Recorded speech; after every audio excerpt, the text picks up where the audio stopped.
വിശദമായ വാർത്തകൾ നോക്കാം. ഇറാന്റെ യുദ്ധവിരാമ പ്രഖ്യാപനം ഉടൻ ഇറാന്റെ പരമോന്നത നേതാവ് മുജ്തബ കാംനായി ഉടൻ തന്നെ ഇറാൻ ജനതയെ അഭിസംബോധന ചെയ്ത് സംസാരിക്കും.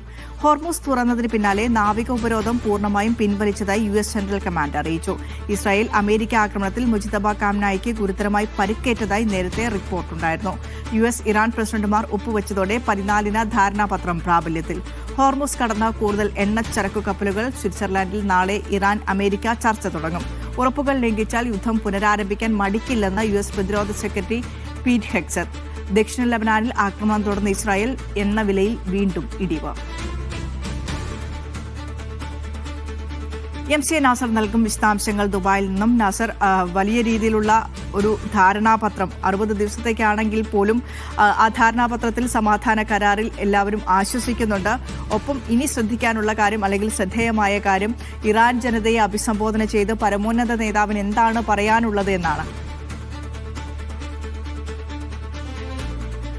വിനിഷ, തീർച്ചയായിട്ടും ലോകത്തെ സംബന്ധിച്ചിടത്തോളം, മേഖലയെ സംബന്ധിച്ചിടത്തോളം ചരിത്രപരം എന്ന് വിശേഷിപ്പിക്കാവുന്ന ഒരു കരാറിലാണ് അമേരിക്കൻ പ്രസിഡന്റ് ട്രംപും ഇറാൻ പ്രസിഡന്റ് മസൂദ് പെഷസ്കിയാനും ഇന്ന് വെളുപ്പിന് ഒപ്പിട്ടത് പ്രകാരം ഏറ്റവും എളുപ്പത്തിൽ നടക്കാവുന്ന 2 കാര്യങ്ങളാണ് കരാറിന്റെ ആദ്യത്തെ 2 വ്യവസ്ഥകളായിട്ട് പറഞ്ഞിരിക്കുന്നത്. ഒന്ന്, ലബനാൻ ഉൾപ്പെടെ മേഖലയിൽ എല്ലായിടത്തും യുദ്ധത്തിന് അറുതി ഉണ്ടാവുക എന്നത്. രണ്ടാമത്തെ ഏറ്റവും പ്രധാനപ്പെട്ട, ഒരുപക്ഷെ ഈ മേഖല ഏറ്റവും കൂടുതൽ ആഗ്രഹിച്ച കാര്യം, ഹോർമുസ് കടലിടുക്ക് പൂർണ്ണമായിട്ടും സ്വതന്ത്രമാക്കുക എന്നതാണ്. 2 മാസത്തേക്കാണ് ഇതിന്റെ ഒരു കാലപരിധി എന്നത്. ഒരു പരിമിതിയാണെങ്കിൽ പോലും ഇത്രയും ഒരു നേട്ടത്തിലേക്ക് വരാൻ സാധിച്ചു എന്നത്, സംഘർഷപൂർണമായ ഒരു 110 ദിവസങ്ങൾ പിന്നിട്ടുകൊണ്ട് സമാധാനത്തിന്റെ ഒരു പുലരിയിലേക്ക് കാര്യങ്ങൾ എത്താൻ സാധിച്ചു എന്നത് മധ്യസ്ഥ രാജ്യങ്ങളുടെ, പൊതുവായിട്ടുള്ള ലോകരാജ്യങ്ങളുടെ ഒരു വികാരം, അവരുടെ താല്പര്യം എല്ലാം മുൻനിർത്തിക്കൊണ്ട് അമേരിക്കയും ഇറാനും കൈക്കൊണ്ടിരിക്കുന്ന ഉദാരമായിട്ടുള്ള സമീപനം കൊണ്ടാണ് ഇത്തരം ഒരു നേട്ടത്തിലേക്ക് എത്താൻ സാധിച്ചത്. നേരത്തെയൊക്കെ റിപ്പോർട്ട് ചെയ്തതുപോലെ 14 വ്യവസ്ഥകളാണ് ഈ കരാറിന്റെ ഭാഗമായിട്ട് ഇപ്പോൾ ഉൾപ്പെടുത്തിയിരിക്കുന്നത്. അതിൽ പലതും ഇറാനെ സംബന്ധിച്ചിടത്തോളം അവർക്ക് നിർണായകമായിട്ടുള്ള ഒരു മേൽക്കൈ നൽകുന്ന ഒരു വ്യവസ്ഥകളാണ്. ഏറ്റവും പ്രധാനപ്പെട്ട കാര്യങ്ങൾ എന്ന് പറയുന്നത്, അവർക്ക് മേൽ ഏർപ്പെടുത്തിയിരുന്ന ഉപരോധം ഉൾപ്പെടെയുള്ള നടപടികൾ പിൻവലിക്കുന്നു. ഇപ്പോൾ അല്പം മുമ്പാണ് US സെൻട്രൽ കമാൻഡിന്റെ ഔദ്യോഗികമായിട്ടുള്ള സ്ഥിരീകരണം വന്നിരിക്കുന്നത്. കഴിഞ്ഞ ഏതാനും ആഴ്ചകളായി തന്നെ ഹോർമുസിൽ തങ്ങൾ ഏർപ്പെടുത്തിയിരുന്ന ഇറാന്റെ തുറമുഖങ്ങളിലേക്കും തിരികെയുമുള്ള ആ കപ്പൽ യാത്രക്ക് ഏർപ്പെടുത്തിയ നാവിക ഉപരോധം അത് പൂർണ്ണമായി തങ്ങൾ പിൻവലിച്ചിരിക്കുന്നു. ഇപ്പോൾ സുഗമമായി തന്നെ ഇറാന് തങ്ങളുടെ തുറമുഖങ്ങളിലേക്ക് കപ്പലുകൾക്ക് വരാനും പോകാനുമുള്ള ഒരു സൗകര്യമാണ് ഒരുങ്ങിയിരിക്കുന്നത്. ഈ കരാറിന്റെ വ്യവസ്ഥ അമേരിക്ക അക്ഷരം പ്രതി തന്നെ പാലിച്ചു എന്നതാണ് ഈ സെൻട്രൽ കമാൻഡ് പുറപ്പെടുവിച്ചിരിക്കുന്ന പ്രസ്താവനയിലൂടെ വ്യക്തമാക്കുന്നത്. ഇനി ഇറാൻ നടത്തേണ്ട, അതോടൊപ്പം തന്നെ അമേരിക്ക നിർവഹിക്കേണ്ട കുറെ ഉത്തരവാദിത്തങ്ങളുണ്ട്. ആ കാര്യങ്ങൾ എങ്ങനെയൊക്കെ മുന്നോട്ട് പോകും എന്നതായിരിക്കും ഏറ്റവും പ്രധാനം. എന്തായാലും ആ 14 വ്യവസ്ഥകൾ ഔദ്യോഗികമായി തന്നെ അമേരിക്കൻ മാധ്യമങ്ങളിലൂടെ അമേരിക്കൻ ഭരണ നേതൃത്വം പുറത്തുവിട്ടൊരു സാഹചര്യത്തിൽ സ്വാഭാവികമായിട്ടും ഇനി അത് നടപ്പാക്കുക എന്നത് അമേരിക്കയുടെ ഒരു ബാധ്യത കൂടിയായിരിക്കും. അതിൽ ഏറ്റവും പ്രധാനം ലബനാൻ വിഷയം തന്നെയായിരിക്കും. കാരണം ലബനാനിൽ നിന്ന് സൈന്യം പിന്മാറുകയില്ല, ഹിസ്ബുല്ല തങ്ങൾക്കെതിരെ നീങ്ങിയാൽ അതിശക്തമായിട്ട് ആഞ്ഞടിക്കുമെന്നൊക്കെ ഇന്നും പ്രധാനമന്ത്രി നെതന്യാഹു പ്രഖ്യാപനം നടത്തിയിട്ടുണ്ട്. പക്ഷേ ഈ നെതന്യാഹുവിനെ അത്തരം കടുത്ത നീക്കങ്ങളിൽ നിന്ന് പിന്തിരിപ്പിക്കാൻ ട്രംപ് ഭരണകൂടത്തിന് ഉത്തരവാദിത്തമുണ്ട്. അത് കൃത്യമായി തന്നെ ഈ വ്യവസ്ഥകളിൽ പറയുന്ന ഒരു കാര്യം കൂടിയാണ്. എന്തായാലും അല്പം മുമ്പ് നടത്തിയ പ്രതികരണത്തിൽ അമേരിക്കൻ വൈസ് പ്രസിഡന്റ് JD വാൻസും അക്കാര്യം സൂചിപ്പിക്കുന്നുണ്ട്. ഈ കരാർ ഇസ്രായേൽ ഉൾപ്പെടെയുള്ള മേഖലയിലെ എല്ലാ രാജ്യങ്ങൾക്കും ഗുണകരമാണ്, അല്ലാതെയുള്ള പ്രചരണം ശരിയല്ല. അതോടൊപ്പം തന്നെ വലിയൊരു തുക ഇറാന് അമേരിക്ക കൈമാറുന്നു എന്ന അർത്ഥത്തിലുള്ള ആ പ്രചരണത്തെ അമേരിക്കൻ പ്രസിഡന്റ് ട്രംപ് ഖണ്ഡിച്ചിട്ടുണ്ട്. കാരണം ഒരു $300 ബില്യൺ പുനർനിർമ്മാണ പദ്ധതിക്കാണ് ഇപ്പോൾ ഈ കരാർ വ്യവസ്ഥ ചെയ്യുന്നത്. അതിലേക്ക് പരമാവധി പിന്തുണ നൽകാൻ അമേരിക്കയും മേഖലയിലെ രാജ്യങ്ങളും തയ്യാറാകുമെന്ന് കൂടി കരാറിൽ വ്യക്തമാക്കിയിട്ടുണ്ട്. പക്ഷേ അത് അമേരിക്ക ഒരുമിച്ച് നൽകുന്നു എന്ന അർത്ഥത്തിൽ $300 ബില്യൺ പിന്നെ ഇറാന് കൈമാറുന്നു എന്ന അർത്ഥത്തിലുള്ള പ്രചാരണം ഡെമോക്രാറ്റുകൾ നടത്തുന്നതാണ്. അത് ഒട്ടും ശരിയല്ല എന്ന അർത്ഥത്തിലുള്ള വിശദീകരണം അമേരിക്കൻ പ്രസിഡന്റ് നടത്തിയിട്ടുണ്ട്. എന്തായാലും ഇനിയുള്ളത് പരമോന്നത ആത്മീയ നേതാവ് ആയത്തുല്ല മുജ്തബ കാംനയി രാഷ്ട്രത്തെ അഭിസംബോധന ചെയ്ത് അല്പം കൂടി കഴിഞ്ഞാൽ അദ്ദേഹത്തിന്റെ പ്രഭാഷണം നടക്കും. കാരണം അദ്ദേഹത്തിന് US-ഉം ഇസ്രായേലും നടത്തിയ ആക്രമണത്തിൽ ഗുരുതരമായിട്ട് പരിക്കേറ്റു എന്ന റിപ്പോർട്ടുകൾ റിപ്പോർട്ടുകളൊക്കെ നേരത്തെ പുറത്തു വന്നിരുന്നു. ഔദ്യോഗികമായിട്ട് അദ്ദേഹം പിന്നെ പരസ്യമായിട്ട് പ്രത്യക്ഷപ്പെട്ടിട്ടില്ല. അപ്പോൾ ഇത് ഔദ്യോഗികമായി തന്നെ അദ്ദേഹം പ്രത്യക്ഷപ്പെടുമോ, അതെല്ലാം ശബ്ദ സന്ദേശമായിട്ടാണോ അദ്ദേഹത്തിന്റെ പ്രഖ്യാപനം വരിക എന്ന കാര്യം വ്യക്തമല്ല. അതുകൂടി വരുന്നതോടുകൂടി ആയിരിക്കും പിന്നെ ഇറാന്റെ പക്ഷത്തു നിന്നുള്ള പ്രതികരണം പരമോന്നത ആത്മീയ നേതാവ് തന്നെ നടത്തും. അത് വരുന്നതോടുകൂടി ആയിരിക്കും ഈ 2 മാസത്തേക്കുള്ള മറ്റ് നടപടിക്രമങ്ങൾ മുന്നോട്ട് പോകുക. ഇതിൽ ഏറ്റവും പ്രധാനം നാളെ സ്വിറ്റ്സർലൻഡിലെ ജനീവയിലാണ് ഈ സമ്മേളനം ചേരുന്നത്. ഇരു രാജ്യങ്ങളുടെയും പ്രതിനിധികൾ അതിൽ പങ്കെടുക്കും. ആരൊക്കെ പങ്കെടുക്കുമെന്നത് സംബന്ധിച്ച അവ്യക്തത ഈ ഘട്ടത്തിൽ നിലനിൽക്കുന്നുണ്ട്. പക്ഷേ ഔദ്യോഗികമായിട്ട് ഈ കരാർ ഒപ്പുവെച്ച സാഹചര്യത്തിൽ പാക് പ്രധാനമന്ത്രി ഷഹബാസ് ഷെരീഫ് അതിൽ പങ്കെടുക്കില്ല എന്ന് അറിയിച്ചിട്ടുണ്ട്. പക്ഷേ മധ്യസ്ഥ രാജ്യങ്ങൾ ഖത്തർ ഉൾപ്പെടെയുള്ള രാജ്യങ്ങളിലെ പ്രതിനിധികളും ഈ ജനീവ സമ്മേളനത്തിൽ പങ്കെടുക്കും. അത് ഈ ചർച്ചയുടെ ഒരു തുടക്കം കൂടിയായിരിക്കും. ഒരുപക്ഷെ അമേരിക്കയും ഇറാനും തമ്മിൽ നേരിട്ട് ഒരു ചർച്ച നടത്തുന്നതിന്റെ പ്രത്യേകത കൂടി നാളത്തെ ഇതിലുണ്ട്. എന്തായാലും വളരെ അനുകൂലമായിട്ടാണ് ഇപ്പോൾ കാര്യങ്ങൾ നീങ്ങുന്നത്. ഇന്ന് മാത്രം ഒരു 15-20ഓളം കപ്പലുകൾ ഹോർമസ് കടന്നു എന്ന റിപ്പോർട്ടുകൾ കൂടി പുറത്തു വരുന്നുണ്ട്. അതിൽ ഇറാന്, ഖത്തർ, സൗദി അറേബ്യ പതാക വഹിച്ച പല കപ്പലുകളുമുണ്ട്. ഏതാണ്ട് 12.5 മില്യൺ എണ്ണയാണ് ഇന്ന് മാത്രം ഇതിലൂടെ കടന്നുപോയത് എന്നൊരു റിപ്പോർട്ടാണ് ഇപ്പോൾ vice president JD Vance, American vice president, അല്പം മുമ്പ് നടത്തിയിരിക്കുന്നത്. അപ്പോൾ പ്രതീക്ഷാ നിർഭരമായിട്ടാണ് ഈ വെടിനിർത്തൽ പ്രഖ്യാപനത്തിന്റെ ആദ്യ ദിവസം കടന്നു പോകുന്നത്. ഇനിയുള്ള 2 മാസങ്ങൾ എന്നത് വളരെ നിർണായകമായിരിക്കും. പരമാവധി വിട്ടുവീഴ്ചകൾ ചെയ്ത് പരമാവധി ഉദാരതകൾ നൽകി ഈ ഒരു മേഖലയിൽ രൂപപ്പെട്ട ഈ സമാധാനത്തെ മുന്നോട്ട് കൊണ്ടുപോകാൻ അമേരിക്കക്കും ഇറാനും സാധിക്കുമെന്നൊരു പ്രത്യാശയാണ് ലോകത്തിന് പൊതുവേ ഉള്ളത്.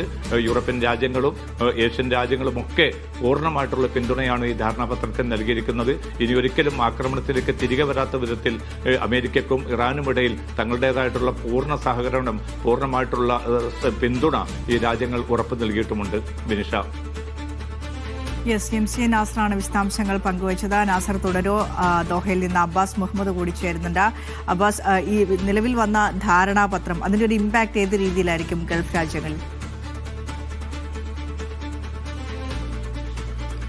മിനിഷ, തീർച്ചയായിട്ടും ഏറെക്കാലത്തെ അനിശ്ചിതത്വങ്ങൾക്കൊടുവിലാണ് US-ഉം ഇറാനും തമ്മിലുള്ള ധാരണാപത്രം തയ്യാറാകുന്നത്. അതിൽ വളരെ പ്രധാനപ്പെട്ട കാര്യം ഹോർമുസ് കടലിലേക്ക് തുറക്കുന്നത് എന്നുള്ളതാണ്. അതോടുകൂടെ തന്നെ ഇതുവഴിയുള്ള ഹോർമുസ് വഴിയുള്ള കമേഴ്സ്യൽ ഷിപ്പുകളുടെ ഒരു യാത്ര പുനരാരംഭിക്കുകയും അത് ആഗോളതലത്തിൽ വലിയ മാറ്റങ്ങൾ ഉണ്ടാക്കുകയും ചെയ്യും. പ്രത്യേകിച്ചും ഊർജ്ജ മേഖലയിൽ നമുക്കറിയാം, ഈ ഫെബ്രുവരി 28 ആരംഭിച്ച യുദ്ധം മുതൽ ഈ ഹോർമുസ് അടഞ്ഞു കിടക്കുന്ന ഒരു സാഹചര്യമാണുള്ളത്.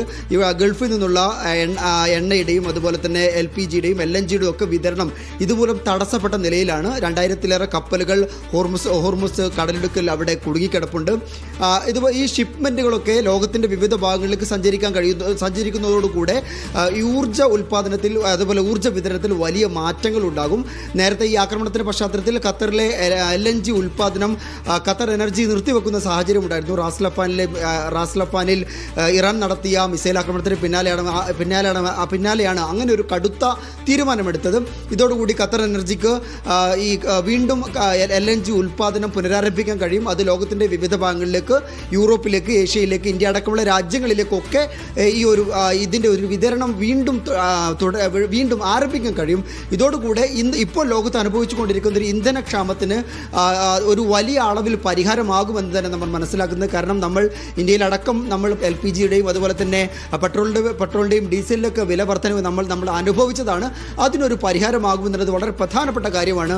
അതുകൊണ്ട് തന്നെ ഈ ഹോർമുസ് തുറക്കുക എന്നുള്ളതായിരുന്നു ഒരു പ്രധാനപ്പെട്ട ആവശ്യമായിട്ടുണ്ടായിരുന്നത്. അത് വീണ്ടും തുറക്കുന്നതോടുകൂടെ തന്നെ ഒരു ആഗോളതലത്തിൽ തന്നെ അത് വലിയ ആഗോള സമ്പദ് വ്യവസ്ഥയ്ക്ക് തന്നെ അത് വലിയ മാറ്റങ്ങൾ ഉണ്ടാക്കുമെന്നുള്ളതാണ് ഒന്നാമത്തെ കാര്യം. മറ്റൊരു കാര്യം എന്ന് പറയുന്നത്, ഇവിടെ ഈ ഷിപ്മെൻറ്റുകൾ മുടങ്ങിയത് മൂലം ഈ GCC രാഷ്ട്രങ്ങൾ അനുഭവിച്ച വലിയൊരു പ്രതിസന്ധിയുണ്ട്. കാരണം ഈ ഷിപ്മെൻറ്റുകൾ വരാത്തോടുകൂടി തന്നെ വലിയ കണ്ടെയ്നർക്ക് വരാത്ത സാഹചര്യം ഉണ്ടായി. അത് ഇവിടുത്തെ മാർക്കറ്റിനെ ബാധിച്ചു, ഇവിടുത്തെ വിപണിയെ തളർത്തി.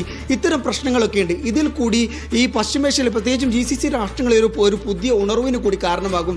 തൊഴിൽ നഷ്ടം അടക്കമുള്ള കാര്യങ്ങൾ ഇവിടെ GCC-യിലെ പല രാഷ്ട്രങ്ങൾ റിപ്പോർട്ട് ചെയ്തിരുന്നു. ഇതോടൊപ്പം തന്നെ ഇവിടുത്തെ സ്വാഭാവികമായിട്ടൊരു മാന്ദ്യവും ഉണ്ടായിരുന്നു. ഇതിനൊക്കെ വരും ദിവസങ്ങളിൽ മറികടക്കാൻ കഴിയും. അത് ഇന്ത്യ അടക്കമുള്ള, കേരളം അടക്കമുള്ള സ്ഥലങ്ങളിൽ അതിൻ്റെ കൂടി ഒരു പ്രതിഫലനം, പോസിറ്റീവായിട്ടൊരു പ്രതിഫലനം കൂടി ഉണ്ടാകുമെന്നാണ് നമ്മൾ പ്രതീക്ഷിക്കുന്നത്. വിനിഷ. അബ്ബാസ, വലിയ പോസിറ്റീവായിട്ടുള്ള കുറേ കാര്യങ്ങൾ സംഭവിക്കാറുണ്ട്. വലിയ ആശങ്കയുടെ ദിവസങ്ങളാണ് കടന്നു പോയത്. ആ കടന്നുപോയ ദിവസങ്ങൾക്കൊടുവിൽ ഒരു സന്തോഷത്തിൻ്റെ സമാധാന കരാറിലേക്ക് എത്തുമ്പോൾ അത് ഏത് രീതിയിൽ എഫക്റ്റ് ചെയ്യും എന്നതിനപ്പുറത്തേക്ക് അവിടെ ജീവിക്കുന്ന മനുഷ്യന്മാർക്ക്, അവരെ നാട്ടിൽ കഴിയുന്ന മനുഷ്യന്മാർക്ക് അതൊരു ആശ്വാസത്തിൻ്റെ വലിയ വാർത്തയാണ്. അതുമാത്രമല്ല, നാട്ടിൽ വലിയ രീതിയിലുള്ള ഇമ്പാക്റ്റ് ഈ യുദ്ധം മൂലമുണ്ടായിരുന്നു. അതിനൊക്കെ ഒരു അറുതി വരാൻ പോവുകയാണ്.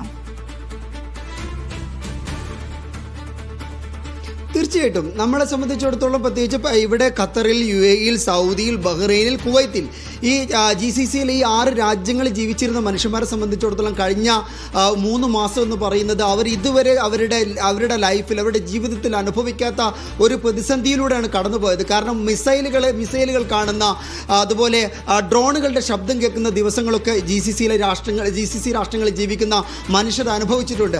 അത് തീർത്തും അപരിചിതമായിട്ടുള്ള ഒരു കാഴ്ചയായിരുന്നു, ഒരു സമയമായിരുന്നു. ഏതായാലും അതിനൊരു അറുതി ഉണ്ടാകുക എന്നുള്ളത് ഇവിടുത്തെ പ്രവാസികളെ സംബന്ധിച്ചിടത്തോളം, ഇവിടുത്തെ പൗരന്മാരെ സംബന്ധിച്ചിടത്തോളം, ഇവിടെ ജീവിക്കുന്ന എല്ലാവരെ സംബന്ധിച്ചിടത്തോളം വളരെ സന്തോഷകരമായിട്ടുള്ള മുഹൂർത്തമാണ്. കാരണം ആ കടന്നുപോയ വേദനാജനകമായ ദിവസങ്ങൾ, ആ സന്ദർഭങ്ങളൊക്കെ നമ്മുടെ മനസ്സിലുണ്ട്. അത് നമ്മൾ റിപ്പോർട്ട് ചെയ്തിട്ടുണ്ട്. അതിൻ്റെ ആശങ്കയുണ്ട്.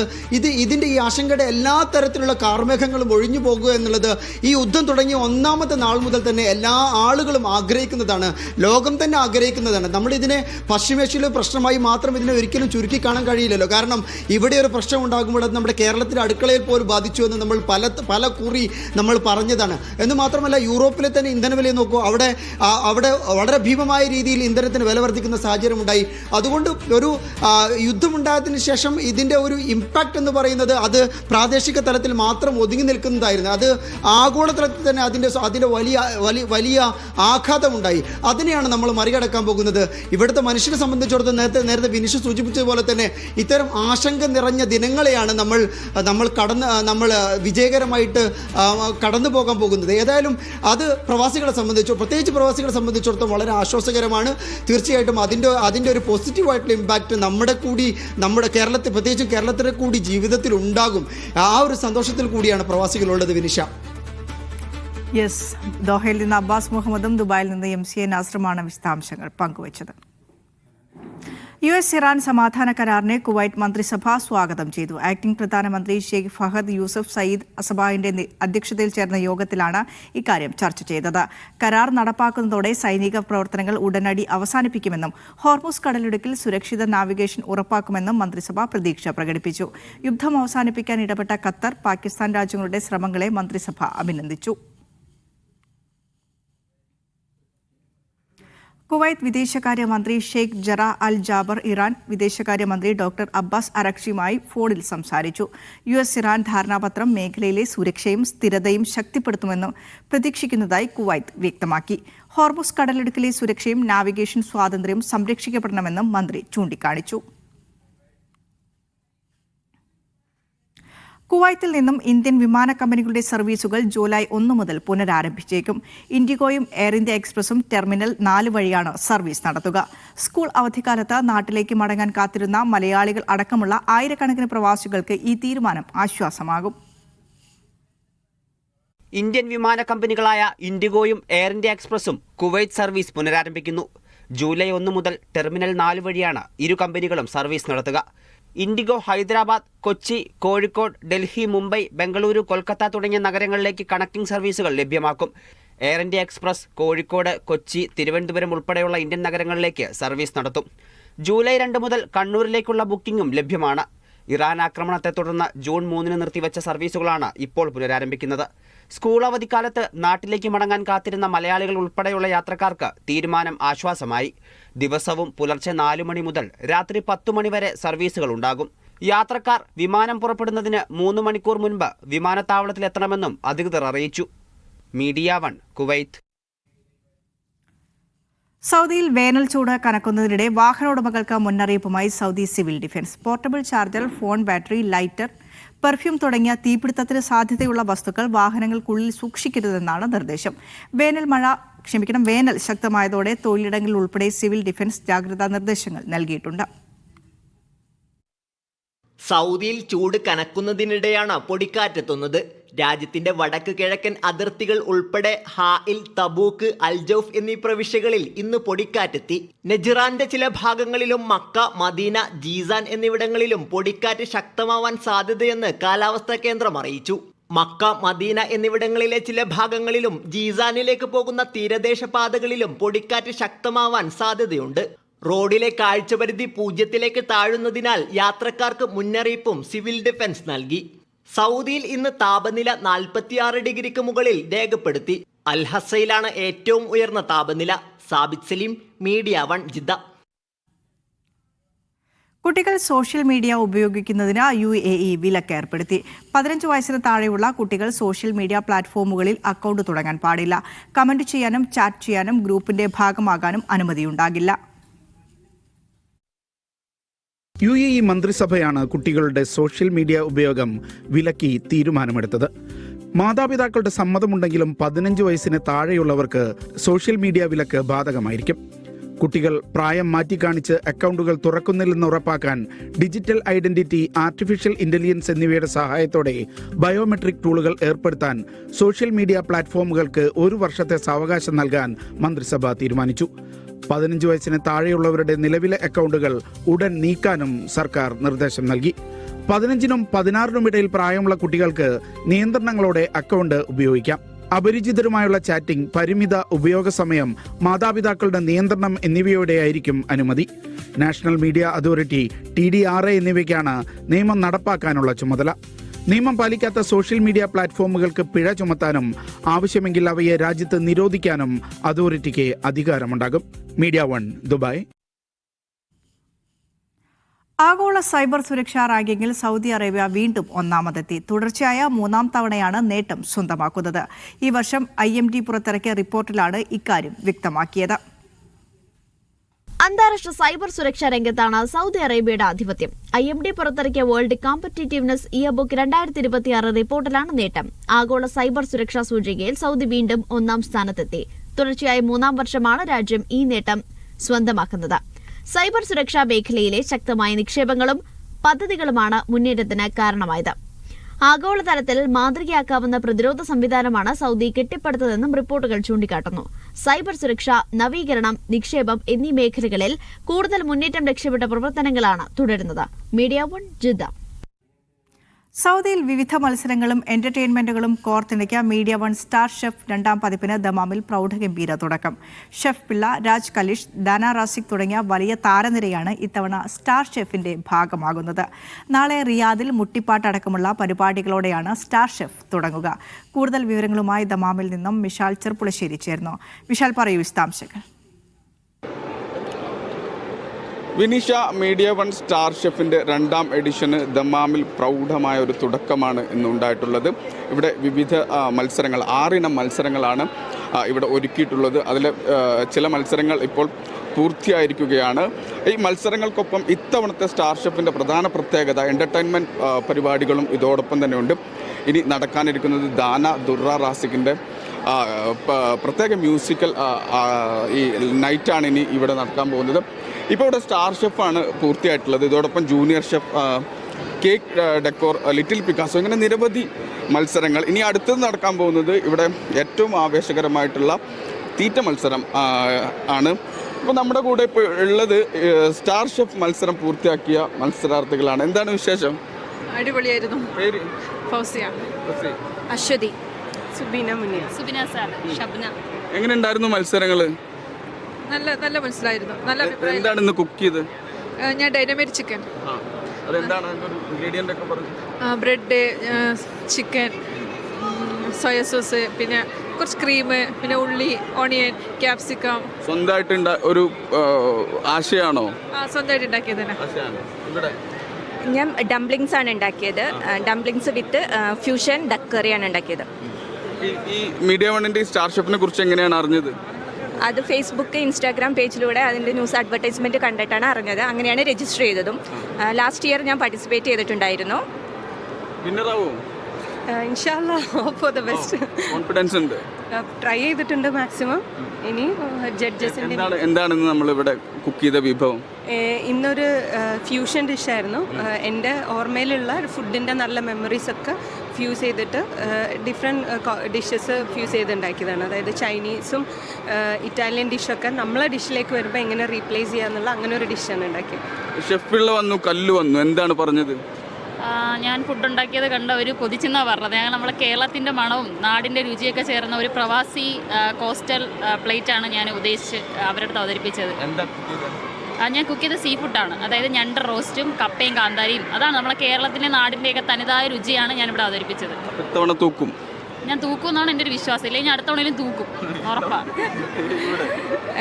ആദ്യം തന്നെ മീഡിയ വണ്ണിന് താങ്ക്സ് പറയുകയാണ്. കാരണം നമ്മളെപ്പോലത്തെ ഒരു വീട്ടമ്മമാർക്ക് വീട്ടിൽ ഒതുങ്ങിയിരിക്കാതെ നമ്മളെ കഴിവുകൾ പുറത്തേക്ക് കാണിക്കാനുള്ള ഒരു അവസരം മീഡിയ വൺ തന്നതിൽ ആദ്യം തന്നെ നന്ദി പറയുകയാണ്. പിന്നെ ഷെഫ് പിള്ള പറയണ്ടല്ലോ, അപ്പോൾ നമ്മുടെ ഓരോ വിഭവങ്ങളും രുചിച്ചിട്ട് സാറിൻ്റെ വായനും ഓരോ വാക്കുകൾ വരുന്നതാണ് നമ്മൾ അടുത്ത മത്സരങ്ങളിലേക്കുള്ള പ്രചോദനം കൂടി. എവിടെയാണ് നാട്? ഞാൻ കാലിക്കറ്റ്. ട്രിവാൻഡ്രം. കാലിക്കറ്റ്. എറണാകുളം. മലപ്പുറം. അപ്പോൾ ഇവിടെ ഒരു ഇതൊക്കെ വനിതകളാണ് കുക്കിങ്ങിൽ. അതോടൊപ്പം ഒരു നമ്മുടെ പുരുഷ പ്രതിനിധി ഇവിടെ അല്ലേ സ്റ്റാർ ഷെഫിന് എത്തിയിട്ടുണ്ട്. എന്താണ് പേര്? നവാഫ്. നവാഫ്. അതെ. നവാഫ് ഷെഫാണോ? അല്ല അല്ല, കുക്കിങ്ങിനോട് ഭയങ്കര ഇഷ്ടമാണ്. അത് ഒരുപാട് ഇഷ്ടമാണ്. എങ്ങനെയാണ് ഈ ഒരു സ്റ്റാർ ഷെഫിലേക്ക് എത്തുന്നത്? അങ്ങനെ വാട്സപ്പിൽ ന്യൂസ് കേട്ടു, അപ്പോൾ ഇങ്ങനെ ക്രിയേറ്റീവായിട്ട് എന്തെങ്കിലും ഉണ്ടാക്കി പാർട്ടിസിപ്പേറ്റ് ചെയ്യാമെന്ന് വിചാരിച്ചു. പിന്നെ ഷെഫ് പിള്ള അതുപോലെ കല്ലുമൊക്കെ വരുന്നതാണല്ലോ, അപ്പോൾ അങ്ങനെ പാർട്ടിസിപ്പേറ്റ് ചെയ്ത്. ഇന്ന് എന്താണ് കുക്ക് ചെയ്തത് ഇവിടെ? ഒരു വെറൈറ്റി പിടിച്ചത് എന്താ വെച്ചാൽ മാഷ്ഡ് പൊട്ടാറ്റോ പ്ലസ് അതിൻ്റെ കൂടെ നാടൻ ടൈപ്പ് ഓഫ് പ്രോൺ, ഒരു കോക്കനട്ട് ക്രീമി ടൈപ്പ് ഓഫ് കറി ഉണ്ടാക്കി. അത്രയേ ഉള്ളൂ. ഒരു പ്രതീക്ഷയുണ്ട്? പ്രതീക്ഷയൊന്നുമില്ല. നമ്മൾ വിചാരിച്ച പോലെ പെർഫോം ചെയ്യാൻ പറ്റിയിരുന്നോ? അത് പറ്റി. കഴിച്ചവർക്കൊക്കെ ഇഷ്ടപ്പെട്ടു എന്നാ പറഞ്ഞത്. അതെ അതെ. ഒരുപാട്. തീർന്നു പോയോ സംഗതി? ഇല്ല. അപ്പോൾ നമുക്കിത് ലൈവ് പോയി കഴിഞ്ഞിട്ട് കഴിക്കാം അല്ലേ? അപ്പോൾ എന്തായാലും ഇനി ഇവിടെ കുറേ മത്സരങ്ങൾ നടക്കാനുണ്ട്. എന്തൊക്കെയാണ്? കേക്ക് ഡെക്കറേഷൻ ഉണ്ട്, തീറ്റ മത്സരമുണ്ട്, പിന്നെ മ്യൂസിക് നൈറ്റ് ഉണ്ട് അല്ലേ? അവനൊരു ഗംഭീര പരിപാടി അല്ലേ? എല്ലാവരും കുടുംബത്തോടൊപ്പമാണോ വന്നിട്ടുള്ളത്? ആണല്ലേ? അപ്പോൾ എന്തായാലും വളരെ ജനകീയമാണ് സ്റ്റാർ ഷെഫിൻ്റെ തുടക്കം. ഇന്ന് ഈ ഒരു സ്റ്റാർ ഷെഫ് അവസാനിച്ചതിന് ശേഷം നാളെ റിയാദിൽ 5 മണിക്കാണ് സ്റ്റാർ ഷെഫ് ആരംഭിക്കുക, സ്റ്റാർ ഷെഫിൻ്റെ മത്സരങ്ങൾ ആരംഭിക്കുക. നാളെയും ദാനയും ദുറയും പാടും. അതോടൊപ്പം റിയാദിൽ ഒരു വ്യത്യസ്തമായിട്ട് കൈകൊട്ടി പാട്ടടക്കമുള്ള കുറച്ച് എൻ്റർടൈൻമെൻറ്റ് പരിപാടികൾ കൂടി അവിടെ നമ്മൾ ആഡ് ചെയ്യുന്നുണ്ട്. എന്തായാലും അതിനുശേഷമായിരിക്കും ജിദ്ദയിലെ സ്റ്റാർ ഷെഫ് ഒരുങ്ങുക. എന്തായാലും സ്റ്റാർ ഷെഫിൽ ഇന്ന് ഇവിടെ ഇനി ഏതാനും മണിക്കൂറുകൾ കൂടി ഈ സ്റ്റാർ ഷെഫും അതോടൊപ്പം തന്നെ മ്യൂസിക്കൽ നൈറ്റും തുടരും. മിനിഷ. അപ്പോൾ അടിപൊളിയാണ്. സ്റ്റാർ ഷെഫ് മിഷാൽ ചെറുപ്പുളശ്ശേരിയാണ് സമഗ്രമായ റിപ്പോർട്ട് പങ്കുവച്ചത്. മറ്റൊരു വാർത്തയിലേക്ക് പോകാം. യുഎസിനും ഇറാനും ഇടയിൽ യുദ്ധവിരാമ ധാരണാപത്രത്തെ സ്വാഗതം ചെയ്ത ഖത്തർ പ്രാദേശിക അന്താരാഷ്ട്ര മേഖലയിലെ സമാധാനത്തിന് ധാരണാപത്രം വഴിയൊരുക്കുമെന്ന് ഖത്തർ വിദേശകാര്യ മന്ത്രാലയം പ്രതികരിച്ചു. ഫ്രാൻസിലെ G7 ഉച്ചകോടിക്കിടെയാണ് ഇരു രാഷ്ട്രങ്ങളും കരാറിൽ ഒപ്പുവെച്ചിരിക്കുന്നത്.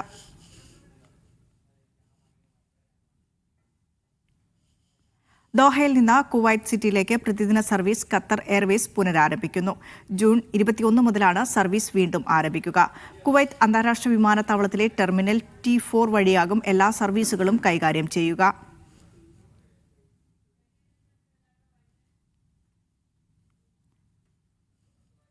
മദീന സന്ദർശനത്തിനെത്തുന്ന ഇന്ത്യൻ ഹാജിമാർക്ക് സേവനങ്ങളുമായി ICF RC പ്രവർത്തകർ. ഹാജിമാരുടെ താമസ കേന്ദ്രങ്ങളിൽ എല്ലാ ദിവസവും ഭക്ഷണ വിതരണം ഉൾപ്പെടെയുള്ള സേവനങ്ങളുമുണ്ട്.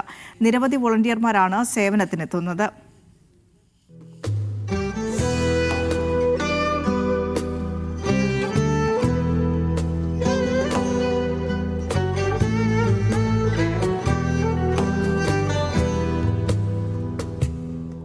ഹജ്ജിന് മുന്നേ തുടങ്ങിയതാണ് ICF RCയുടെ സേവന പ്രവർത്തനങ്ങൾ. ഹജ്ജ് അവസാനിച്ചതോടെ പ്രവാചക നഗരിയിലേക്ക് സംസ്ഥാന ഹജ്ജ് കമ്മിറ്റി വഴിയെത്തിയ മലയാളി ഹാജിമാരും എത്തി. ഇവർക്ക് വേണ്ട എല്ലാ സഹായങ്ങളും ഉറപ്പുവരുത്തുകയാണ് വളണ്ടിയർമാർ.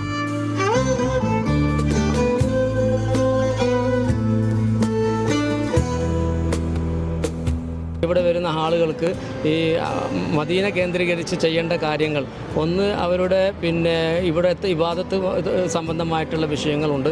അപ്പോൾ അവർക്ക് എല്ലാ ദിവസവും പ്രത്യേക ഗൈഡിനെ വെച്ചും കൊണ്ട് അവർക്ക് പള്ളിയുടെ പരിസരവും അതുപോലെ തന്നെ ഗേറ്റും ഉൾപ്പെടെ ഈ എല്ലാ കാര്യങ്ങളെയും നമ്മൾ കൂടുതലായി പരിചയപ്പെടുത്തിയും കൊണ്ട് ICF-ൻ്റെ പ്രവർത്തകർ എല്ലാ മേഖലകളിലും അവർക്ക് ആവശ്യമായ സഹായങ്ങളായിട്ട് സജീവമായി ഈ പരിശുദ്ധ മദീനയിലുണ്ട്.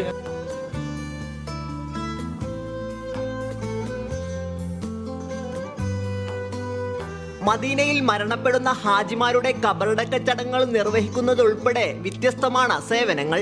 ആശുപത്രിയിൽ രോഗികളായ തീർത്ഥാടകർക്ക് ആവശ്യമായ സഹായത്തിനായി പ്രത്യേക വിങ്ങും പ്രവർത്തിക്കുന്നുണ്ട്. മദീനയിൽ നിന്നും നാട്ടിലേക്ക് മടങ്ങുന്ന ഹാജിമാരെ യാത്രയാക്കാനും വളണ്ടിയർമാർ സജീവമാണ്. അബ്ദുറഹ്മാൻ മച്ചമ്പാടി, ബഷീർ പാപ്പിനിശ്ശേരി, മുഹമ്മദ് റഫീഖ് കായംകുളം, നൌഫൽ ഫാദിലി തുടങ്ങിയവരാണ് നേതൃത്വം നൽകുന്നത്. Sabith Saleem, media 1 Medina. യുഎസിനും ഇറാനുമിടയിലെ യുദ്ധവിരാമ ധാരണാപത്രത്തെ സ്വാഗതം ചെയ്ത് ഖത്തർ. പ്രാദേശിക അന്താരാഷ്ട്ര മേഖലയിലെ സമാധാനത്തിന് ധാരണാപത്രം വഴിയൊരുക്കുമെന്ന് ഖത്തർ വിദേശകാര്യ മന്ത്രാലയം പ്രതികരിച്ചു. ഫ്രാൻസിലെ G7 ഉച്ചകോടിക്കിടെയാണ് ഇരു രാഷ്ട്രങ്ങളും കരാറിൽ ഒപ്പുവെച്ചിരുന്നത്. ഹോർമുസ് കടലിടുക്കിലൂടെയുള്ള സ്വതന്ത്ര കപ്പൽ ഗതാഗതം, സൈനിക നടപടികൾ നിർത്തിവെക്കൽ തുടങ്ങിയ പ്രധാനപ്പെട്ട വിഷയങ്ങളിൽ ഇരു രാഷ്ട്രങ്ങളും ധാരണയിലെത്തിയത് പശ്ചിമേഷ്യൻ മേഖലയിൽ സമാധാനത്തിനും അന്താരാഷ്ട്ര തലത്തിൽ സാമ്പത്തിക വളർച്ചയ്ക്കും സഹായകമാകുമെന്ന് ഖത്തർ ചൂണ്ടിക്കാട്ടി. പരസ്പര വിശ്വാസം വളർത്താനും സംഘർഷം ലഘൂകരിക്കാനും പാകിസ്ഥാൻ നടത്തിയ മധ്യസ്ഥ ശ്രമങ്ങൾ അഭിനന്ദനീയമാണെന്നും ഖത്തർ വിദേശകാര്യ മന്ത്രാലയം പറഞ്ഞു. ധാരണാപത്രം അടുത്ത ഘട്ട ചർച്ചയ്ക്കുള്ള ഉറച്ച അടിത്തറയിട്ടു. ഇക്കാര്യത്തിൽ എല്ലാ കക്ഷികളും സഹകരിക്കണം. സമഗ്ര സുസ്ഥിര ഫലത്തിനായുള്ള ഏകോപിച്ചുള്ള പ്രവർത്തനങ്ങളും വേണം. പ്രാദേശിക സുരക്ഷയും സ്ഥിരതയും ലക്ഷ്യമിട്ട് നടത്തുന്ന എല്ലാ സംരംഭങ്ങൾക്കും രാജ്യം പിന്തുണ നൽകും. സംഭാഷണത്തിലൂടെ സമാധാനപരമായാണ് പ്രശ്നങ്ങൾക്ക് പരിഹാരമുണ്ടാക്കേണ്ടത്. അന്താരാഷ്ട്ര നിയമങ്ങളും അയൽപക്ക ബന്ധങ്ങളും പരിഗണിച്ചാകണം ഇതെന്നും വിദേശകാര്യ മന്ത്രാലയം ആവശ്യപ്പെട്ടു. സമാധാന കരാറുമായി ബന്ധപ്പെട്ട് ഖത്തർ പ്രധാനമന്ത്രി Sheikh Mohammed bin Abdulrahman bin Jassim Al Thani Saudi വിദേശകാര്യമന്ത്രി ഫൈസൽ ബിൻ ഫർഹാനുമായും ഈജിപ്ത് വിദേശകാര്യമന്ത്രി ഡോക്ടർ ബദർ ലത്തിയുമായും ചർച്ച നടത്തി. Media 1 Doha. GCC റെയിൽവേ പദ്ധതി വേഗത്തിലാക്കാൻ ഗൾഫ് രാജ്യങ്ങൾ ധാരണയായി. സൗദി അറേബ്യയുടെ അധ്യക്ഷതയിൽ നടന്ന GCC ഗതാഗത മന്ത്രിമാരുടെ യോഗത്തിൽ പൊതുമരാമത്ത് മന്ത്രി ഡോക്ടർ നൂറ അൽ മഷാൻ കുവൈത്തിനെ പ്രതിനിധീകരിച്ചു. ട്രക്കുകളെ ആശ്രയിക്കുന്നത് കുറയ്ക്കാനും ചരക്ക് ഗതാഗതം കാര്യക്ഷമമാക്കാനും റെയിൽവേ പദ്ധതി സഹായിക്കുമെന്ന് യോഗം ചൂണ്ടിക്കാട്ടി. ഗതാഗത ലോജിസ്റ്റിക് വിദഗ്ധർക്കായി വർക്ക്ഷോപ്പ് സംഘടിപ്പിക്കാൻ GCC സെക്രട്ടേറിയറ്റിനെ ചുമതലപ്പെടുത്തി. ഒമാനിൽ മുന്തിരി വിളവെടുപ്പിൽ വൻ മുന്നേറ്റം. മുൻ വർഷങ്ങളെ അപേക്ഷിച്ച് 150% ഉത്പാദന വളർച്ചയാണ് ഈ സീസണിൽ ഉണ്ടായത്. നിലവിൽ രാജ്യത്തെ മുന്തിരി വിപണിയുടെ ആകെ മൂല്യം 2.2 മില്യൺ ഒമാനി റിയാൽ പിന്നിട്ടു. ഒമാനിലെ മുന്തിരി വിളവെടുപ്പ് കാലം രാജ്യത്തിന്റെ കാർഷിക മേഖലക്കും ഭക്ഷ്യസുരക്ഷയ്ക്കും വലിയ സാമ്പത്തിക ഉണർവാണ് സമ്മാനിക്കുക. ഇറക്കുമതി ചെയ്യുന്ന മുന്തിരികളോട് കിടപിടിക്കുന്ന ഗുണനിലവാരമാണ് ഒമാനി മുന്തിരികളുടെ സവിശേഷത. ഇബ്ര വിലായത്തിലെ ആധുനിക മുന്തിരിത്തോട്ട പദ്ധതി ഈ വർഷം അവസാനത്തോടെ കൃഷിഭൂമി 290 മുതൽ 300 ഏക്കർ വരെയായി ഉയരും. ഇത് ഒമാനിലെ ആകെ മുന്തിരി കൃഷിയുടെ 35% അധികമായിരിക്കും. നിലവിൽ ഒമാനിൽ 220 ഏക്കറിലധികം സ്ഥലത്ത് മുന്തിരി കൃഷി ചെയ്യുന്നുണ്ട്. പ്രതിവർഷം 1100 ടൺ ഉൽപ്പാദനമാണ് ഇതിലൂടെ ലഭിക്കുന്നത്. ഇത് രാജ്യത്തിൻ്റെ ആഭ്യന്തര ഉപഭോഗത്തിൻ്റെ 4.6%. 2025 കണക്കുകൾ പ്രകാരം 1.7 ദശലക്ഷം ഒമാനി റിയാലിൻ്റെ വരുമാനമാണ് ഇതിലൂടെ ലഭിച്ചത്. ഏറ്റവും കൂടുതൽ മുന്തിരി ഉൽപ്പാദിപ്പിക്കുന്ന വടക്കൻ ഷർക്കിയയിൽ 54 ഇനങ്ങളാണ് രജിസ്റ്റർ ചെയ്തിട്ടുള്ളത്. ദാഹിലിയയിൽ 21, ദാഹിറയിൽ 15 പ്രാദേശിക അന്തർദേശീയ ഇനങ്ങൾ വിജയകരമായി വിളയുന്നുണ്ട്. മുദൈബി വിലായത്തിലെ സമദൽഷാനിൽ ആരംഭിച്ച 3ാമത് മുന്തിരി മേളയും ഈ കാർഷിക മുന്നേറ്റത്തിന് കരുത്തു പകരുന്നതാണ്. Media 1 Muscat. ബഹ്റൈനിലെ അൽ സാലിഹിയ പ്രദേശത്ത് 2 വെയർഹൌസുകൾക്ക് തീപിടിച്ചു. ഇന്ന് സന്ധ്യയോടെ ഉണ്ടായ തീ നിയന്ത്രണ വിധേയമാക്കാൻ സിവിൽ ഡിഫൻസ് സംഘം നേതൃത്വം നൽകിയതായി ആഭ്യന്തര മന്ത്രാലയം അറിയിച്ചു. ഗാർഹിക തൊഴിലാളികളുടെ അവകാശങ്ങൾ സംരക്ഷിക്കണമെന്ന് Kuwait public authority for manpower അറിയിച്ചു. അന്താരാഷ്ട്ര ഗാർഹിക തൊഴിലാളി ദിനത്തോടനുബന്ധിച്ചാണ് അതോറിറ്റിയുടെ നിർദ്ദേശം. വേതന പേയ്മെന്റുകൾക്ക് ഔദ്യോഗിക രേഖകൾ തൊഴിലുടമകൾ സൂക്ഷിക്കാമെന്ന് അതോറിറ്റി വ്യക്തമാക്കി. തൊഴിലാളികൾക്ക് പാസ്പോർട്ടും സിവിൽ ഐഡിയും സ്വന്തമായി സൂക്ഷിക്കാൻ അവകാശമുണ്ടെന്നും അറിയിച്ചു. തൊഴിലാളികളുടെ അന്തസ്സ് സംരക്ഷിക്കാനും മാന്യമായ തൊഴിൽ സാഹചര്യം ഉറപ്പാക്കാനും തൊഴിൽ ഉടമകൾ ബാധ്യസ്ഥരാണെന്നും അതോറിറ്റി വ്യക്തമാക്കി. മലയാളി വ്യവസായി Adeeb Ahmed Wall Street journal CEO council നിയമിതനായി. കഴിഞ്ഞ ദിവസം ലണ്ടനിൽ നടന്ന സിഇഒ കൗൺസിൽ ഉച്ചകോടിയിലാണ് നിയമനം. ലുലു ഫിനാൻഷ്യൽ ഹോൾഡിംഗിന്റെ MD-യാണ് അദീബ് അഹമ്മദ്. ആഗോള സാമ്പത്തിക രംഗം, സാങ്കേതികവിദ്യ, രാഷ്ട്രീയ സംഭവവികാസം എന്നിവ ചർച്ച ചെയ്യാൻ വാൾസ്ട്രീറ്റ് ജേണൽ രൂപീകരിച്ച വിവിധ മേഖലയിലുള്ളവരെ ഉൾക്കൊള്ളിക്കുന്ന കൗൺസിലിലേക്കാണ് അദീബ് നിയമിതനായത്. യുദ്ധത്തിന്റെ ആഘാതങ്ങൾ മറികടന്ന UAE-യിലെ റിയൽ എസ്റ്റേറ്റ് മേഖല അടുത്ത ദിവസങ്ങളിൽ ശക്തമായി തിരിച്ചുവരുമെന്ന് പ്രമുഖ റിയൽ എസ്റ്റേറ്റ് സ്ഥാപനമായ 10X പ്രോപ്പർട്ടീസിന്റെ CEO സുകേഷൻ ഗോവിന്ദൻ പറഞ്ഞു. ഈ വർഷം ഡിസംബർ വരെയുള്ള മാസങ്ങൾ ഈ രംഗത്ത് നിക്ഷേപത്തിന് അനുയോജ്യമായ സമയമാണെന്നും അദ്ദേഹം ദുബൈയിൽ വാർത്താസമ്മേളനത്തിൽ പറഞ്ഞു. ഇനി we all have to be ready. Market is going to pick up. And ആരെങ്കിലുമൊക്കെ വീട് മേടിക്കണമെന്ന് ആലോചിച്ച് ഇരിക്കുന്ന ഒരുപാട് ആൾക്കാരുണ്ടായിരിക്കും. അവർക്കൊക്കെ ഏറ്റവും ബെസ്റ്റ് ടൈമാണ് ഈ next 6 months. That is for sure. കാരണം ഒരു 12 months, അതായത് ഈ 6 months കഴിഞ്ഞാൽ ഡിസംബർ കഴിഞ്ഞ് കഴിഞ്ഞാൽ ഡെഫിനറ്റ് ആയിട്ടും പ്രൈസൊക്കെ എന്തായാലും കൂടാൻ പോവുകയാണ്. അപ്പോൾ ആരെങ്കിലുമൊക്കെ വേടിക്കണം എന്ന് വിചാരിച്ച് മനസ്സിൽ വെച്ചിരിക്കുന്ന ഒരുപാട് ആൾക്കാരുണ്ടായിരിക്കും. അല്ലെങ്കിൽ for some decision they kept it hold. This is right time. Real estate രംഗത്തെ സാധ്യതകൾ ചൂണ്ടിക്കാട്ടി കഴിഞ്ഞ ദിവസം ദുബൈ പാം ജുമേറയിലെ അറ്റ്ലാന്റിസ് ഹോട്ടലിൽ 10X properties private investor business മീറ്റും ലാൻഡ് എക്സ്പോയും സംഘടിപ്പിച്ചിരുന്നു. വിവിധ എമിറേറ്റുകളിലെ റിയൽ എസ്റ്റേറ്റ് നിക്ഷേപ സാധ്യതകളെ പരിചയപ്പെടുത്തിയ എക്സ്പോ വൻ വിജയമായിരുന്നുവെന്ന് സുകേഷ് ഗോവിന്ദൻ പറഞ്ഞു. ലാർജ് കമ്മ്യൂണിറ്റി ലാൻഡ്സ് അത് മുതൽ ഇപ്പം ഞാൻ പറഞ്ഞല്ലോ, നമ്മൾ എക്സിബിറ്റ് ചെയ്തല്ല, ഈവൻ ചെറിയ ഇപ്പം വീട് ഓഫ് പ്ലാൻ മേടിക്കുന്ന പോലെ തന്നെ, വീട് മേടിക്കുന്ന പോലെ തന്നെ ഒരുപാട് ആൾക്കാർ ഇപ്പോൾ ലാൻഡ് മേടിക്കാനുള്ള ഒരു പ്രവണതപ്പുണ്ട്. സോ അവർക്കൊക്കെ ഒരുപാട് ആൾക്കാർ ഈവൻ 3,000 to 5,000 square feet ലാൻഡും ആൾക്കാർ മേടിച്ച് ഇൻവെസ്റ്റ് ചെയ്യുന്നുണ്ട്. And that's a trend right now. ഒരുപാട് ആൾക്കാർ മേടിച്ച് ഇൻവെസ്റ്റ് ചെയ്യുന്നുണ്ട്. UAE-യുടെ വടക്കൻ എമിറേറ്റുകളിൽ കെട്ടിടങ്ങളും താമസ മേഖലകളും ഒരുക്കാൻ കഴിയുന്ന ഭൂസ്വത്തുക്കൾ സ്വന്തമാക്കുന്ന മലയാളികളുടെ എണ്ണവും വർദ്ധിച്ചു വരികയാണെന്ന് 10X സംരംഭകർ പറഞ്ഞു. Sales director Jassim Al Balushi, software foundation CTO Madhukar Ganji എന്നിവരും വാർത്താ സമ്മേളനത്തിൽ പങ്കെടുത്തു. Media 1 Dubai. 2027 ആഗോള യൂണിവേഴ്സിറ്റി റാങ്കിങ്ങിൽ 28 സ്ഥാനങ്ങൾ മുന്നേറി ഒമാനിലെ സുൽത്താൻ ഖാബൂസ് യൂണിവേഴ്സിറ്റി. മികച്ച സർവകലാശാലകളുടെ പട്ടികയിൽ 306 സ്ഥാനമാണ് ഖാബൂസ് യൂണിവേഴ്സിറ്റി നേടിയത്. ഒമാൻ വിഷൻ 2040 ലക്ഷ്യങ്ങളിലേക്ക് അടുക്കുന്ന രാജ്യത്തിന്റെ വിദ്യാഭ്യാസ ഗവേഷണ മേഖലകൾക്ക് വലിയ ഊർജം പകരുന്നതാണ് ഈ നേട്ടം.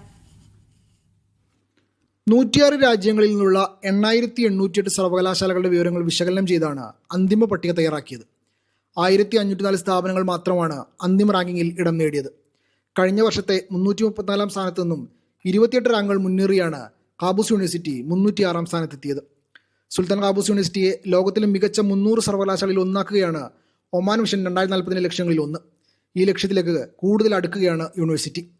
സർവകലാശാലയിലെ ഫാക്കൽറ്റി, ഗവേഷകർ, വിദ്യാർത്ഥികൾ തുടങ്ങിയവരുടെ കൂട്ടായ പരിശ്രമത്തിന്റെ ഫലമാണ് റാങ്കിങ്ങിലെ മുന്നേറ്റമെന്ന് university president Sayyid doctor Fahad bin Al Julanda പറഞ്ഞു.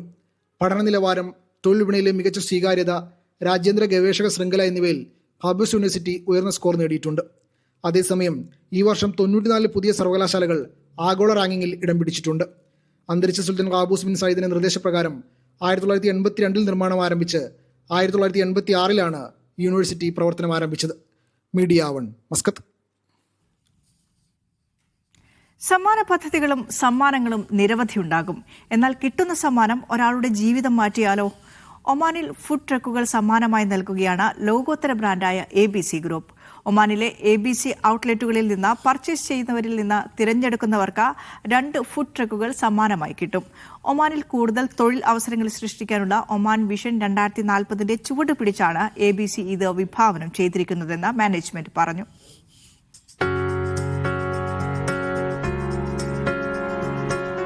വിവിധ ഇനം സമ്മാന പദ്ധതികളുണ്ട്. കാറും സ്വർണവും വീട്ടുപകരണങ്ങളും അങ്ങനെയല്ല. എന്നാൽ ഒമാനിലെ ABC ഔട്ട്ലെറ്റുകളിൽ നിന്ന് പർച്ചേസ് ചെയ്യുന്ന ഉപഭോക്താവിനെ കാത്തിരിക്കുന്നത് ഫുഡ് ട്രക്കാണ്. അതും ഒരാൾക്കല്ല, 2 പേർക്ക്. മുൻപ് കാറുകൾ സമ്മാനമായി നൽകിയിരുന്നെങ്കിലും ലഭിക്കുന്ന സമ്മാനം കിട്ടുന്നയാളുടെ ജീവിതം മാറ്റുന്നതാവണമെന്ന ചിന്തയാണ് ഇങ്ങനെയൊരു തീരുമാനത്തിൽ എത്തിച്ചതെന്നും ABC മുന്നോട്ട് വെക്കുന്ന ആശയവും അതുതന്നെയാണെന്നും മാനേജ്മെന്റ് പ്രതിനിധികൾ പറഞ്ഞു. Why are we giving only cars, അല്ലെങ്കിൽ why are we giving only iPhones, അല്ലെങ്കിൽ ഒരു ബിഗർ പെർസ്പെക്റ്റീവുള്ള ഗിഫ്റ്റിലേക്ക് നമുക്ക് പോകണം എന്നുള്ള ഒരു തോട്ടിലാണ് നമ്മൾ ഫുഡ് ട്രക്കിലോട്ട് എത്തിയത്. ഒരു ക്ലയന്റ് ഉണ്ടായിരുന്നു, he was a winner of one of our cars. ആ വിന്നർക്ക് കിട്ടിയതിന് ശേഷം ക്ലയന്റ് എന്ത് ചെയ്തു എന്ന് വെച്ച് കഴിഞ്ഞാൽ ഹി സോൾഡ് ദാറ്റ് കാർ. ആ കാർ വിൽക്കുകയും he used for his F&B business, for expanding his business. അതിൽ നിന്ന് കിട്ടിയ ഒരു സ്പാർക്കാണ് ഈ ഒരു ഫുഡ് ട്രക്ക് എന്നുള്ള ആശയത്തിലോട്ട് വന്നത്. ആക്ച്വലി ഫുഡ് ട്രക്ക് അല്ല ആശയം എന്ന് പറയുന്നത് കൂടുതൽ ഓണ്ടർപ്രണേഴ്സിനെ ഒമാനിൽ ക്രിയേറ്റ് ചെയ്യുക. ഒമാനികളുടെ തൊഴിൽ മേഖലയിൽ സ്ട്രീറ്റ് ഫുഡിനും ഫുഡ് ട്രക്കുകൾക്കും വലിയ പ്രാധാന്യമുണ്ട്. എല്ലാ സജ്ജീകരണങ്ങളും പൂർത്തിയാക്കിയ 2 ഫുഡ് ട്രക്കുകളാണ് ഉപഭോക്താവിനെ കാത്തിരിക്കുന്നത്. ഒപ്പം കാറുകൾ, ഐഫോണുകൾ തുടങ്ങി നിരവധി സമ്മാനങ്ങൾ വേറെയുമുണ്ട്. ഒമാനിലെ ABCയുടെ ഏത് ഔട്ട്ലെറ്റുകളിൽ നിന്നും പർച്ചേസ് ചെയ്യുന്നവർക്ക് ഈ ഭാഗ്യ പരീക്ഷണത്തിന്റെ ഭാഗമാവാനാവും. സ്ട്രീറ്റ് ഫുഡ് എന്നുള്ളത് ഇവിടെ വളരെ സുലഭമായിട്ട് നമ്മളെല്ലാവരും എൻജോയ് ചെയ്യുന്ന ഒരു സ്ഥലമാണ് ഒമാൻ. അതിൽ ഹൈജീൻ ആയിട്ട് നല്ല ക്വാളിറ്റിയോട് കൂടിയിട്ട് നല്ല വിശ്വസിച്ച് കഴിക്കാൻ പറ്റുന്ന രീതിയിൽ എല്ലാ സാഹചര്യങ്ങളും സജ്ജമാക്കി വെച്ചിട്ടുണ്ട്. RO ഫിൽട്ടർ ആയിക്കോട്ടെ, കാലിഫോർണിയൻ ഗ്രിൽ ആയിക്കോട്ടെ, as per the hygiene standards complete US spec follow ചെയ്തിട്ടാണ് നമ്മളിവിടെ വെച്ചിട്ടുള്ളത്. ഹിസ് മജസ്റ്റി സുൽത്താൻ ഹൈത്തം ബിൻ താരിഖിന്റെ 2014 വിഷനും കൂടി അലൈൻ ചെയ്തുകൊണ്ട് ക്രിയേറ്റിംഗ് മോർ SMEs അല്ലെങ്കിൽ ഓണ്ടർപ്രണർഷിപ്പ് ക്രിയേറ്റ് ചെയ്യുക എന്നുള്ളൊരു തോട്ടിലാണ് നമ്മൾ ഫുഡ് ട്രക്കിലോട്ട് എത്തിയത്. ടൈലുകൾ, സാനിറ്ററി വെയറുകൾ, ബാത്ത് ഫിറ്റിങ്ങുകൾ, മറ്റു പ്രീമിയം ബിൽഡിംഗ് മെറ്റീരിയൽ എന്നിവയുടെ വിപണന രംഗത്തെ ലോകോത്തര ബ്രാൻഡായ ABC ഒമാൻ വിപണിയിൽ അതിവേഗമാണ് മുന്നിലെത്തിയതെന്നും അത് ഉപഭോക്താക്കൾ അർപ്പിച്ച വിശ്വാസം കൊണ്ടാണെന്നും മാനേജ്മെന്റ് പറഞ്ഞു. ഇതിനുള്ള ABCയുടെ പ്രത്യുപകാരമാണ് ഇത്തരം സമ്മാന പദ്ധതികളെന്നും മാനേജ്മെന്റ് കൂട്ടിച്ചേർത്തു. لدينا في عمان مساحة شاسعة، لدينا فعاليات مختلفة، الباطنة، مسقط، صلالة، الداخلية، فعاليات مختلفة في كل المواسم بإمكاننا نقلها اليوم هنا حسب المشروع، حسب فائدته، حسب مصلحته. أيضا يستفيد منها أكثر من شخص، ليس الفائز بالسيارة لكن الفائز بالمشروع يستفيد هو، أصدقائه، أسرته. لذلك كان الاختيار على فود تراك. 1998 കേരളത്തിലെ കണ്ണൂർ ജില്ലയിലുള്ള തളിപ്പറമ്പിൽ നിന്ന് ആരംഭിച്ച ABC ഇന്ന് ഇന്ത്യക്ക് പുറമെ മിഡിൽ ഈസ്റ്റ്, ആഫ്രിക്കൻ രാജ്യങ്ങൾ എന്നിവിടങ്ങളിലേക്കും സാന്നിധ്യം ഉറപ്പിച്ചിട്ടുണ്ട്. Media 1 Muscat. ബഹ്റൈനോടും രാജാവിനോടും ഐക്യദാർഢ്യം പ്രഖ്യാപിച്ചുകൊണ്ട് വിവിധ സംഘടനകളും സ്ഥാപനങ്ങളും സാമൂഹിക കൂട്ടായ്മകളും സമർപ്പിക്കുന്ന കൂറുപ്രഖ്യാപന രേഖകൾ സ്വീകരിക്കുന്നതിനുള്ള കാലാവധി ജൂലൈ 1 ബുധനാഴ്ച വരെ നീട്ടി. രാജ്യത്തിന്റെ സുരക്ഷയ്ക്കും സ്ഥിരതയ്ക്കും എതിരെ ഉണ്ടാകുന്ന വെല്ലുവിളികളെ നേരിടാൻ രാജ്യം സ്വീകരിക്കുന്ന നടപടികൾക്ക് ഐക്യദാർഢ്യം പ്രഖ്യാപിച്ചുകൊണ്ടാണ് പൌരന്മാരും പ്രവാസികളും ഇത്തരം രേഖകൾ സമർപ്പിക്കുന്നത്. ഔദ്യോഗിക പ്രവൃത്തി ദിവസങ്ങളിൽ രാവിലെ 8 മുതൽ ഉച്ചയ്ക്ക് 2 വരെ മന്ത്രാലയത്തിന്റെ ആസ്ഥാനത്തെ പ്രധാന കവാടത്തിൽ രേഖകൾ സ്വീകരിക്കുന്നത് തുടരുമെന്ന് ഇൻഫർമേഷൻ മന്ത്രാലയം അറിയിച്ചു. ഒമാനിലെ ആദ്യ ഫ്രൈഡ് ചിക്കൻ ബ്രാൻഡായ പെൻഗ്വിൻ ഫ്രൈഡ് ചിക്കന്റെ 10ാമത് ഔട്ട്ലെറ്റ് തുംറൈത്തിൽ പ്രവർത്തനം ആരംഭിച്ചു. 1985 മുതൽ പ്രവർത്തിക്കുന്ന ഒമാനിലെ ആദ്യ ഫ്രൈഡ് ചിക്കൻ ബ്രാൻഡാണ് പെൻഗ്വിൻ. പെൻഗ്വിന്റെ ഒമാനിലെ 10ാമത്തെയും സെലാലർ റീജിയണിലെ 5ാമത്തെയും ഔട്ട്ലെറ്റ് തുംറൈത്ത് പോലീസ് സ്റ്റേഷന് എതിർവശം തുംറൈത്ത് പാലസ് റെസ്റ്റോറന്റ് സമീപമായാണ് ഉദ്ഘാടനം ചെയ്തത്.